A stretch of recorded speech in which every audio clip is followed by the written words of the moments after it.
In this video today, we're going to talk about shame and trauma.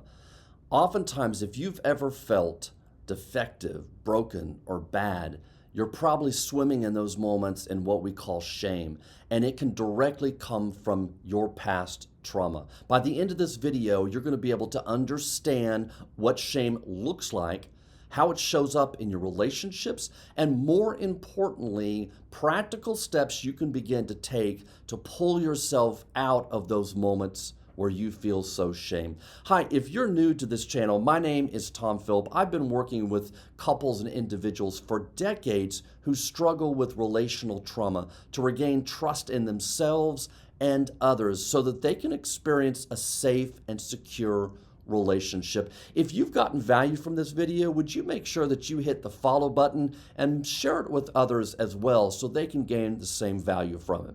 Okay, let's dig in.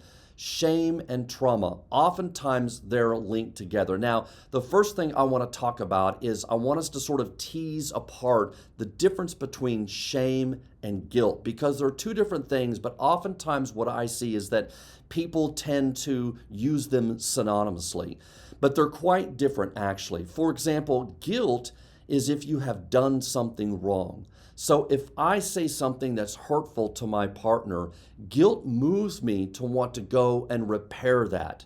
It moves me to want to go and take accountability and apologize and make repairs for the damage that I've done hurting somebody else. But that's not what shame is. Shame is different. Shame isn't I did bad. Shame is I am bad. So if you've ever felt like you're defective or something's wrong with you, or you have moments where you just want to hide from the entire world, that's more consistent with what shame is than guilt. So real quickly, I just wanted to point out those differences because they actually are quite different, especially in their behavioral components, meaning the way we respond to these feelings. Guilt wants to move us towards repairing those relationships. Shame wants us to shut down and make us hide. So if you've ever felt like you are in a place where you are feeling shame, that's probably because it's showing up in your relationship in a variety of ways. First of all, it could be causing you to shut down and be quiet.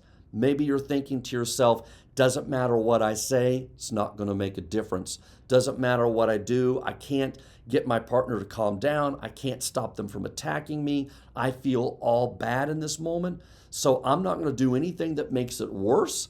I'm actually just going to shut down and be quiet. And in those moments, that can very much look like shame as well. Another way is it might be hypervigilance to your partner's mood. Maybe you feel like there are times where I'm just too much for other people.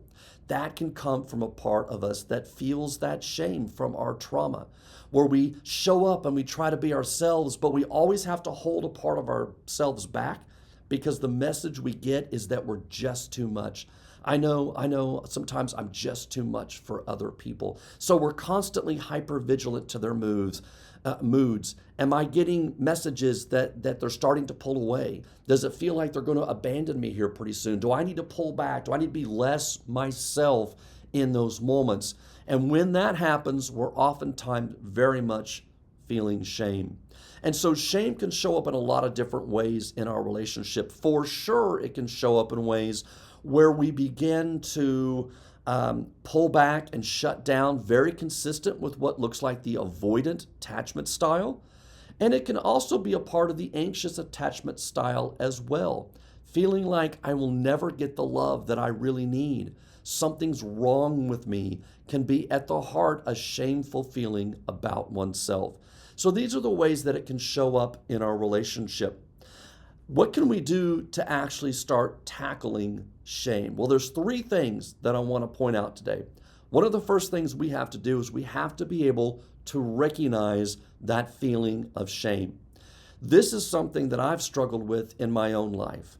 I know where it comes from. I know the past experiences that I've had that shaped this feeling where pockets of my life I have felt like I don't measure up. I'm not good enough. And it's made me want to hold back, not expose myself, not put myself out there in ways that somebody could point out, oh, that's wrong. Because when I hear that's wrong, what I hear is you're wrong. All of you, all of this, Tom, is wrong. And it's taken me a long time to be able to really struggle with being able to recognize, oh, I know what this feeling is. This is my shame telling me that I'm bad. And I've taken some steps in my life to be able to hold that feeling long enough to take that initial hit, what feels like, somebody telling me I'm bad, and to be able to pull myself out of it, to stay engaged in that conversation or communicate what I might need in those moments. Now, I'm not holding myself up as somebody who's perfected this. Please don't get me wrong. But I'm using this as a personal example because it is definitely something that I have struggled with. I think we all have moments in our lives where we feel like we're imposters, where we feel like we just don't measure up to somebody else's expectations. And those feelings are adaptations to past trauma and hurts and wounds, where we have felt like we didn't live up to people's expectations in the past, and that created certain wounds inside of us that can get triggered at times. So one of the first things we really have to do is we have to be able to recognize that feeling. So if your shame gets triggered and you start to feel yourself wanting to withdraw, if you start feeling yourself all of a sudden flushed with the idea of how are people observing me right now? What are other people thinking about me in this moment? How do I look or appear to others? And you're way more concerned with how others are looking at you than how you're showing up yourself, or you're being authentic, or acting out of your own core feelings, then that can definitely be a feeling of shame as well. So being able to recognize it when it shows up and know what it feels like in your body is a huge, huge step to being able to conquer shame in your life. One of the things you can do is you can trace its origins. You need to be able to tell the story of how shame was created. Being able to go back and look at experiences you've had where you were made to feel bad for showing up and being yourself, or being who you were, or not being able to live up to the expectations of others. These type of experiences where you had caretakers that were emotionally unavailable, or even worse, if you did show emotion, it was shamed to be weak. And so you've had to create a shield to wear on the outside of you so that you never show weakness, because weakness makes you feel bad. It's wrong. It's shameful.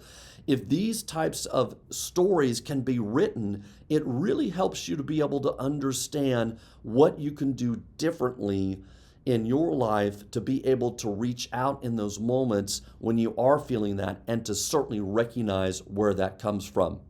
Another thing that you can do is you need to be able to have a more compassionate voice show up to combat that inner critic. When our shame shows up internally for us, oftentimes it comes along with that critical voice. Sometimes it might be the voice of a parent, or the past spouse we might have had from our first marriage, or somebody in our adolescence that was constantly telling us we weren't measuring up, we weren't good enough, we were wrong in some way. We need to be able to show up with a more compassionate voice.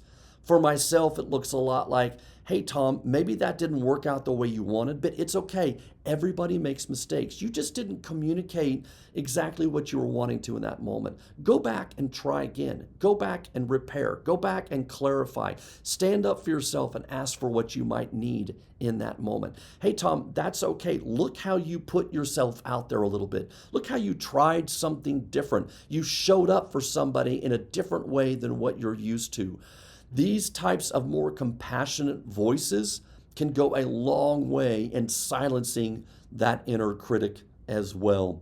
So those are three things that I think are really impactful ways to begin taking steps to heal our shame and our trauma when it shows up in ourselves and in our relationships. Hey, thanks for watching. My name is Tom Philp, and I'm here to remind you to stay grounded, clear, and connected.